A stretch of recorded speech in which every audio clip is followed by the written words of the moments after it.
Hey everybody, it's Martin here. Just going to speak with you this time about libraries.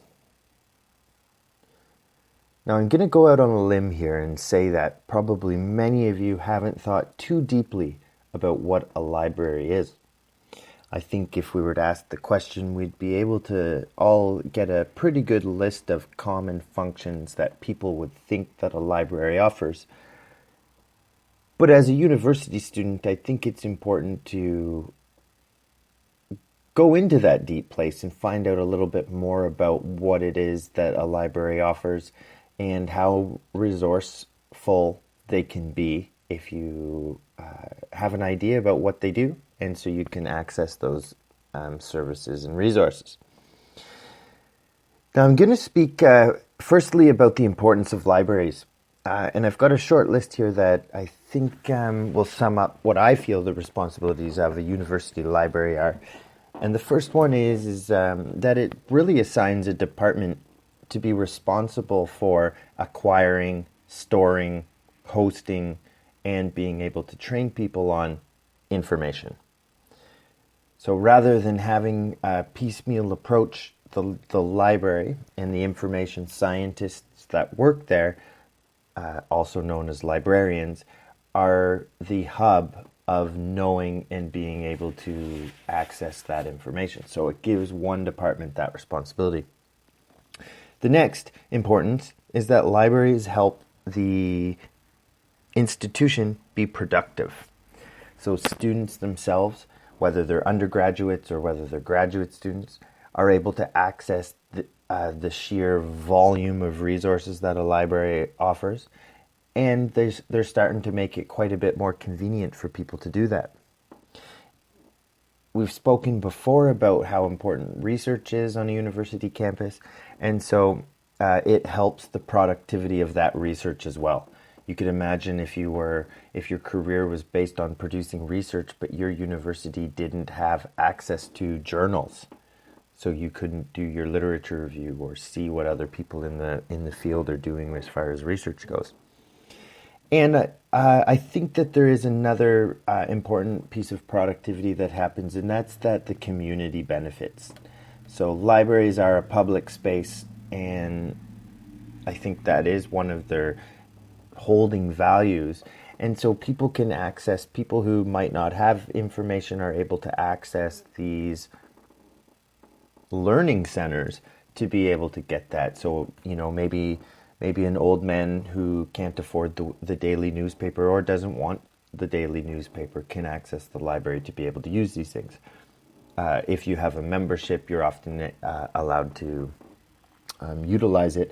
But it does serve an important piece, especially around technology, where the assumption is that everybody has access to a computer, where in fact the people of lower socioeconomic status often don't, and so libraries become an important tool for them to stay connected to the rest of the world. Next is education. The libraries and librarians, or the library staff, play an important role in giving education to students, whether it's through introduction or orientation to the library, helping them through a specific problem in the library, being able to do wider scale programs around academic integrity or common problems that they see. There's a great deal here, a great piece of education that is certainly harnessed in a library, because that is the next importance, is that it provides an academic space.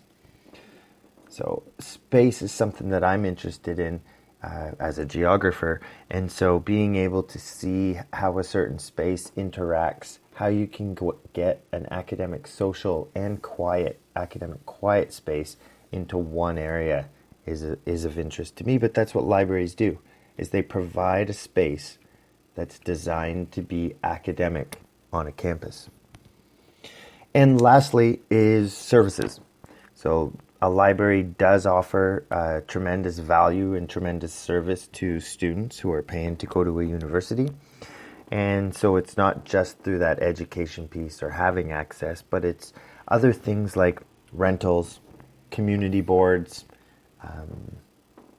in some cases, small transactions. Even in your community, they might even sell the bus tickets or bus passes at the library, or tickets to a community show, or host a show themselves. So there is a community aspect to a library as well. Now, I should mention here that where the history of libraries has been a traditional brick and mortar, everything exists in the library, which has been was around my time. Now that the internet has blown up, the number of electronic resources is also climbing. At every year, more electronic journals are added, or books being scanned into electronic books. But despite this, research does suggest that even though e-resources have increased, the number of time people are spending in libraries is also increasing. And I think that has a little bit to do with the academic space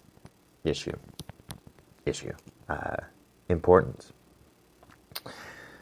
Now, it's not just, people aren't just left to fend for themselves, like I had mentioned it would be inefficient of the librarians to deal with everything as they come.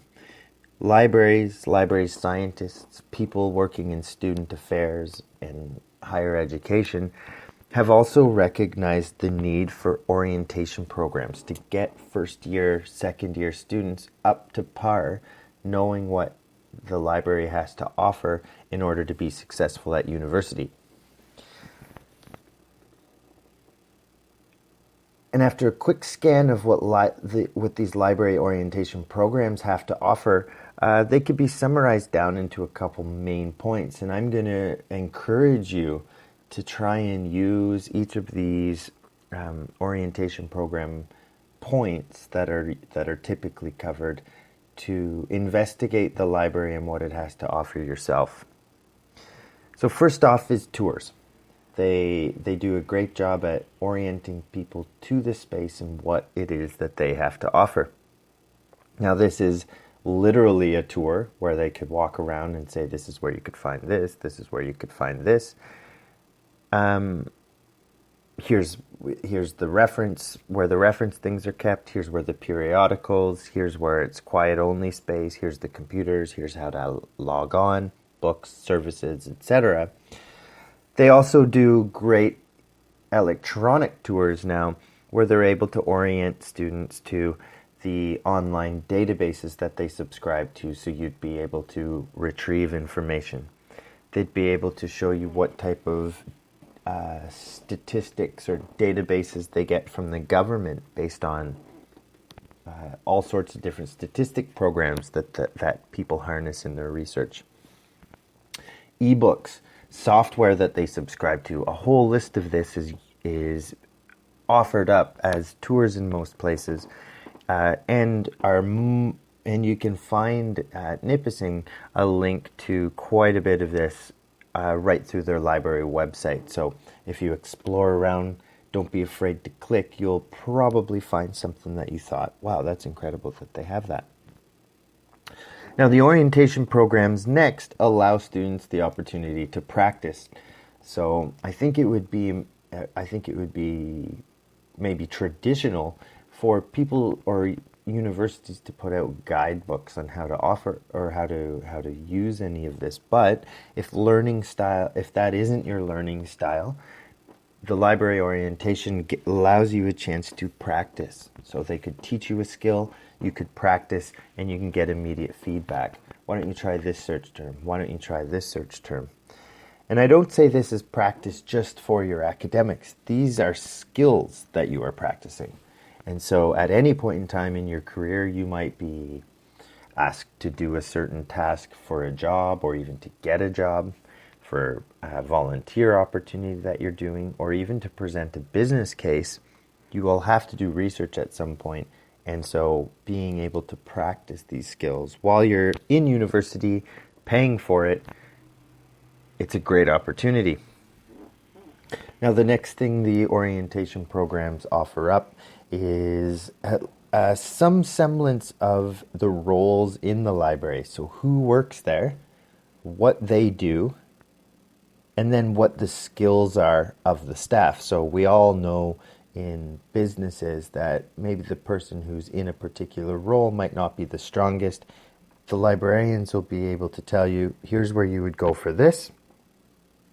But also, staff member X is very good at this if you ever want to connect with them. So they're able to network their peers, not just in who does what, but also who works there. Who are the people that do it and what are they good at? And lastly, the education piece is there's different requirements for each program. And while you're going through university, you might take an elective that requires a different skill set from something that you're used to. If you think about, or if you want to think about an English major that's taking a statistics course, well, it might be a different skill set that you haven't really had the chance to be introduced to, and the library can offer education around some program-specific things, as well as academic integrity. So if you ever do have an issue where you don't know how to cite, I'm not sure how I would cite this, now that I found this piece of information that I've never even knew was available, what do I do with it now? And they can give you some pointers and education around academic integrity. But I would say, right before closing out here, two main things. In a sense, a library offers you an excellent opportunity for career training. As university students, you're going to have a future ahead of you that research is going to be a part of. And so it's important to recognize both the importance of it, but the application of it too. Being able to find information and judge it. And there's a term for this, and we call it information literacy.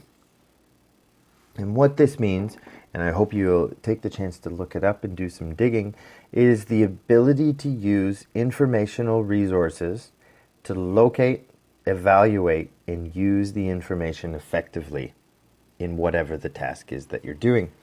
And so information's become quite a hot topic lately in education circles, where the classroom's changing, the information resources are changing constantly, more things are being opened up. We now have more access at our fingers on our phones, or even through a voice command, than we ever had in the history of humankind.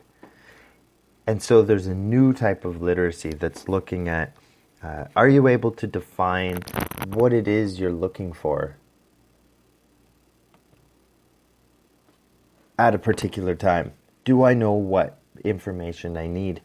Am I able to locate it? Am I able to select the right piece of information, judging it against other pieces of information to see which one has the most integrity? Am I able to organize things now that I found my piece of information that I was looking at? Am I storing it properly? Am I organized enough? How do I present this? People are going to have to hear your information. So is a graph, a map, a paper, a video in today's day and age? And then assessing. So once I'm done, is there something that I've learned? Is that a skill that I can say I now own, or is it something that I've just been introduced to? And so those are the components of informational literacy, and that is why libraries are so important. Bridging the gap between people, bridging the gap between an institution that has students here producing academic work, teaching them how to use these services, and contributing to the now global demand for information literacy in university graduates. So I hope you do take a chance to understand how important the library is, and always, always, always smile and thank your local librarian for all that they do, because it's a great job. That's it for now. I hope you enjoyed, and we'll talk to you soon.